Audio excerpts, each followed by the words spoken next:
Hello everyone and welcome to the first round of Pandemic Legion versus Insurance Fraud. I'm Alan Dye, I'm here with Seldarine, and we're both a bit curious about what our respective teams have bought. On Pandemic Legion's side, we have a Proteus, a Legion, a Myrmidon, an Ishtar, a Vexor, and a Celestis. Why are you bringing these Tinker setups again? And for the insurance fraud again, I am face palming myself and wondering what on earth is going on here. We have two Proteus, a Typhoon, and an Eros, two Sabres, and an Incursus.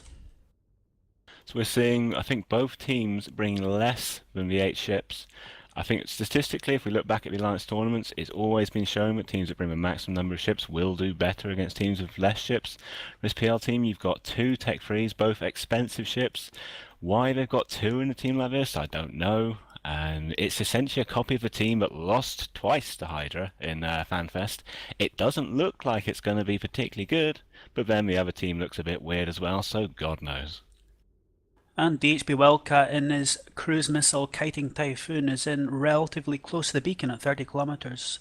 The only reason I can think for that is he was worried about being damped.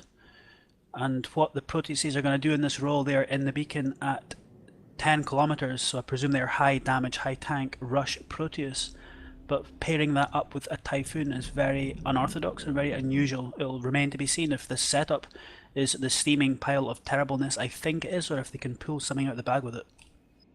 Yeah, we've got about 10 seconds for match start. I don't know how I'd call this setup. Both of them look terrible to me, which basically means we might just have a random crap fight of just throwing bad people at each other, and who knows what'll happen. There we go, the countdown is finished and the matches go, and I know how I would call those setups, but it's not broadcast suitable, so I'm not going to say that. But what we can see right now is this red team piling in towards this Pandemic Legion team here, but no damage as of yet. Yep, we're seeing the Foom that's coming at close range, pretty much just sitting off. The Proteus piling in. We're seeing quite a lot of drones out. Augmented Valks, augmented Warriors coming from the PL team. Looks like they might be trying to pick off those sabers earlier, those lighter drones, get a few quick points. That could potentially be the decider in this match. We've seen it before with Tinker setups. It's both the teams can't actually kill each other's big ships, so it's just down to frigate points that makes a difference. We're seeing the Proteus already taking some heavy damage on the PL side, and we're seeing a Saber starting to drop into armor. And the Proteus is just piled in there to try and bump apart this Tinker setup from PL, but failed in the bumps and just made themselves look like idiots on the stream. I think failure is a pretty good word for this match on both sides. The Practice is holding so far, but he's probably overloading his reps, he's probably overloading his hardness, and he is only just holding armor. So it's quite possible that when he gets to the point he's going to have to shut off that overload and just start tanking normally, that he won't be able to hold this, as that Saber is also tanking on the insurance forward side. Yeah, Phantom is hanging on here, but as you said, if he stops overloading, he's going to be in trouble because he's only barely hanging on here.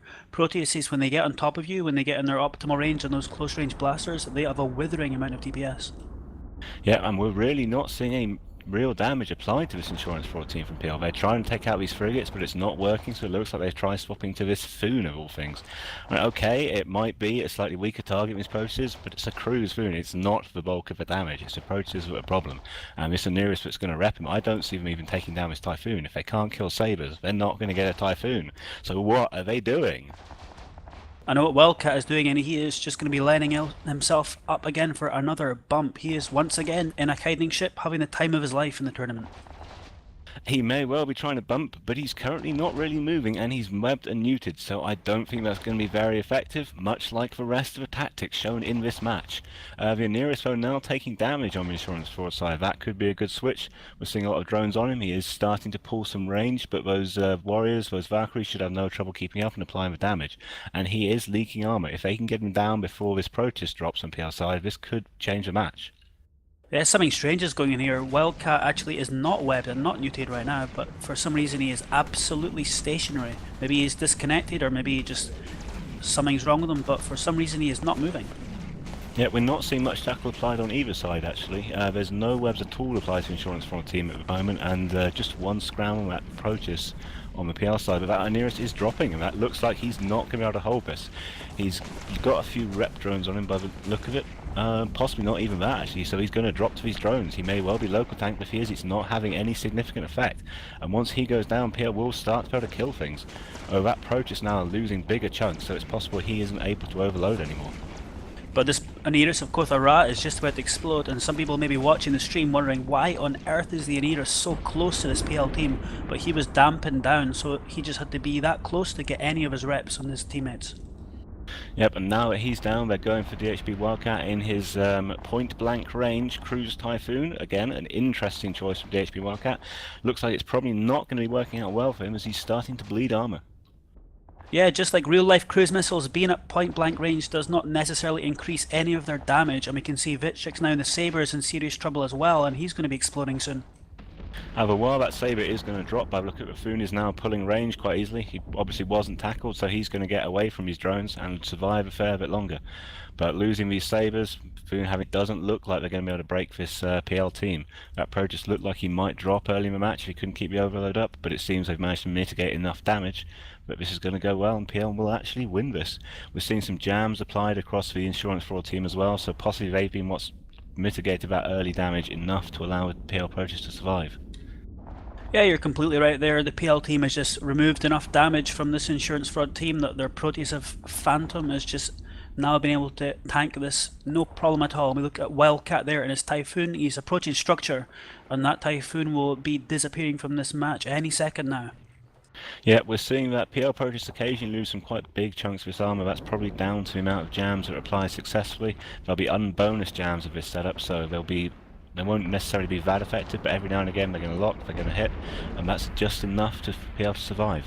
And as these ships drop in insurance fall, that's going to be more and more jammers applied to less and less ships, so just going to get more effective, more damage mitigated, and the match is just spiraling to PL's favour. Yeah, now they're just working on the remaining support ships from the insurance fraud. Faffer and the Saber, Lee Jansen and their Cursus simultaneously taking damage and nearly simultaneously exploding, and then it's just going to be the two Proteus left for Sergeant Anti and Blue Melon. And one thing worth mentioning is these Proteus, when they lose these Proteus, they are going to be losing some skill points. So if they intend to use this particular Tech 3 again in one of their other matches today, then they are not going to be optimal skill-wise for that. Yep, I think that's one of the things that causes a bit of stress as well between teams in this, the 20 minutes between matches where they lost some skill points, they've lost pilots, but they still want to run similar setups. You then got to scrabble around, try and swap your pilots around, work out who's going to fly what. Are you going to have to run with low skill points? It just adds a bit more of that little stress which Shadu was talking about earlier. And I think these Proteus, they're going to drop, it's going to take a while, so it should give me time to say, PL, please stop bringing these Tinker setups. You can't keep bringing the same thing over and over again and win. Well, unfortunately, they seem to be winning over and over again with this Tinker setup, as teams are just throwing bizarre things against them every time and failing spectacularly.